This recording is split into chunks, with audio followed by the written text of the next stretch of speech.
kembali ke rumah habis memantau wondes ngeluarin ikan plus sama mantau kucing-kucing lucu-lucu lagi di bobok. Mas Buminya udah duluan tadi.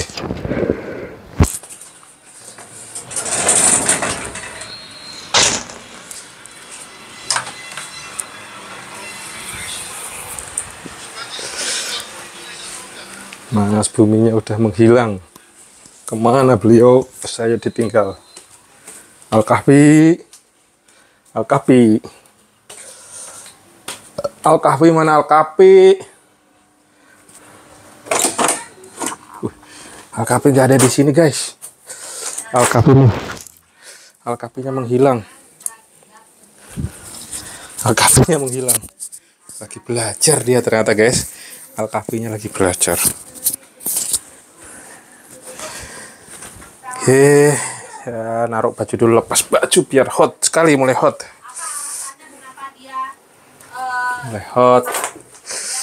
Taruh kunci sini, dompet sini, taruh topinya biar rapi kamarnya. Foto lopo ini.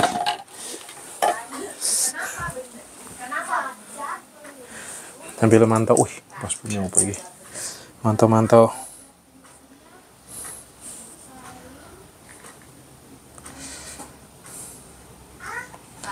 Ikan dah tak keluarin tadi.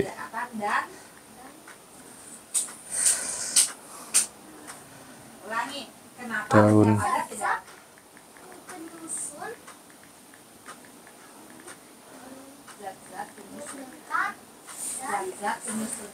Oke guys, ini bentar lagi di rumah ngos-ngosan. Alhamdulillah tadi mantau kucingnya lagi bobok, lagi netek. Dan aman dikandangin. Tadi minjem ke kandangnya Mimin supaya nggak berkeliaran kemana-mana. Jadi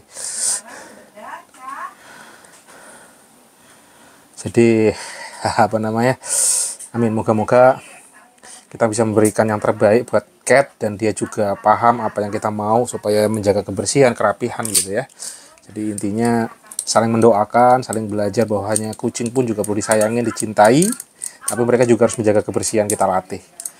Karena pengalaman saya kemarin yang sebelumnya yang kucingnya kabur satu hilang itu udah kita kasih makan, happy banget kalau kita masih makan, seneng gitu, tumbuhnya udah besar.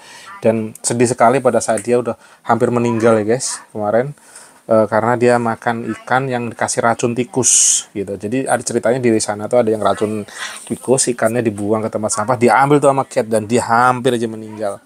Dan anak-anak pada sedih, pada nangis, terutama Kalista waktu kemarin tuh lihat kucingnya mau mati dia nangis berbesmili. Bumi juga sedih, kita juga merasa sedih. Ya Allah, ternyata begitulah rasanya kehilangan teman-teman. Jadi belajar bahwa dari kucing pun belajar, walaupun saya juga kadang-kadang gergetan gitu, tak sentil, tak cewerin, tapi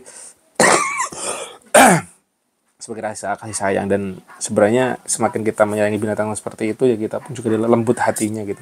Jadi kalau kata Gus Ikdam gitu, bisa melembutkan hati yang keras gitu ya. Dengan orang-orang berilmu, para alim ulama ya kita nggak bisa hadir dan mendengarkan ceramah-ceramah beliau. Dan salah satunya menurut saya juga dengan kita menyayangi binatang, hati kita pun juga mudah tersentuh. Karena apalagi kalau di dunia ini kita banyak tertawa, kadang-kadang hati kita tuh akan susah keras gitu. Apapun yang terjadi kita jadi tapi pada saat kita melembutkan hati, insya Allah ya hidup kita jadi lebih enteng gitu. Segala problem yang ada di dunia ini kita hadapi dengan happy, dengan tenang, dengan lillah. Itu teman-teman ya, ini sepenggal kata-kata atau apalah yang sebelum bobok ya guys. Ini jam 7.45, Mas Bumi masih belajar, siap-siap untuk menyicil. Tadi saya dapat kabar alhamdulillah Mas Bumi juga pas ujian tadi dapat nilai 100 guys. Math itu dia matematika dalam bahasa Inggris gitu. Dia cenderung ya bagi saya tidak mudah gitu. Alhamdulillah Bumi bisa, bukan masalah nilainya, tapi dengan belajarnya itu dia ternyata ada hasilnya.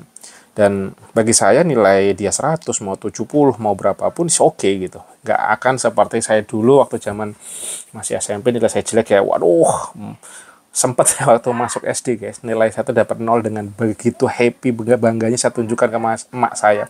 Bagi saya 0 itu satu pencapaian. Saya belum paham di benak saya kalau 0 itu nilai terendah. Tapi bagi saya dapat nilai itu suatu hal yang wow, keren gitu. saya bilang saya dapat endok. Endok tuh telur gitu. Bagi saya ngebayangin telur bulat itu wow, happy. Tapi ternyata apa, dari rumah buku saya disobek-sobek sama emak saya, dibuang. Saya nangis sejadi-jadinya, bagi saya sedih. Loh, apa salahnya saya dapat nilai kok disobek-sobek? Tapi pemahaman yang belum mengerti itulah.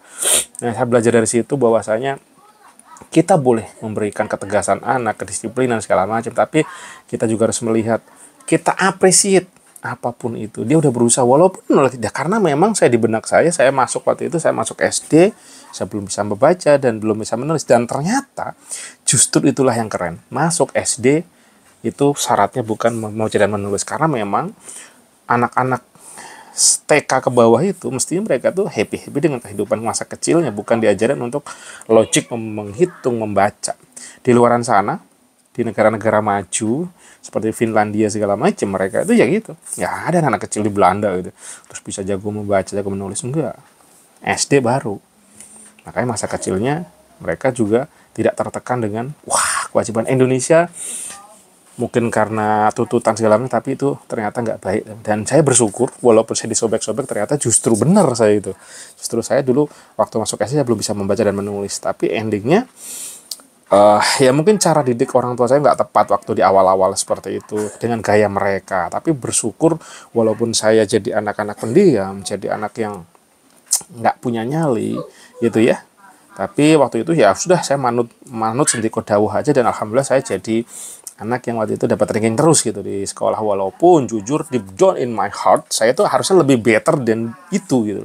Jadi ada beberapa titik-titik tertentu yang saya tidak bisa keluar dengan maksimal gitu, karena saya merasa takut, merasa minder gitu. Apalagi kalau udah masalah dengan temen itu, saya udah pasti akan down gitu. Saya disiplin, jujur, ngikutin orang tua, tapi misalnya saya ngeliat cewek bening aja, wah nggak berani, nggak punya nyali. Padahal mental itu bukan berarti kita harus begitu, tapi nyali itulah yang diperlukan.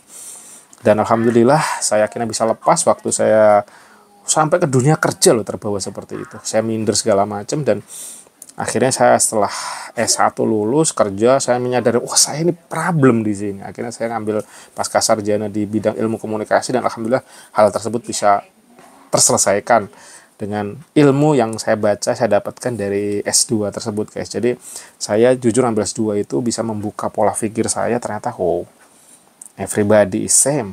Nggak peduli latar belakang Anda, nggak peduli siapa. Saya dulu waktu saya kuliah S2 itu teman-teman, saya modal saya adalah sepeda BMX. Teman-teman saya mobilnya udah rata-rata mobil, bahkan Alphard segala macam itu udah biasa.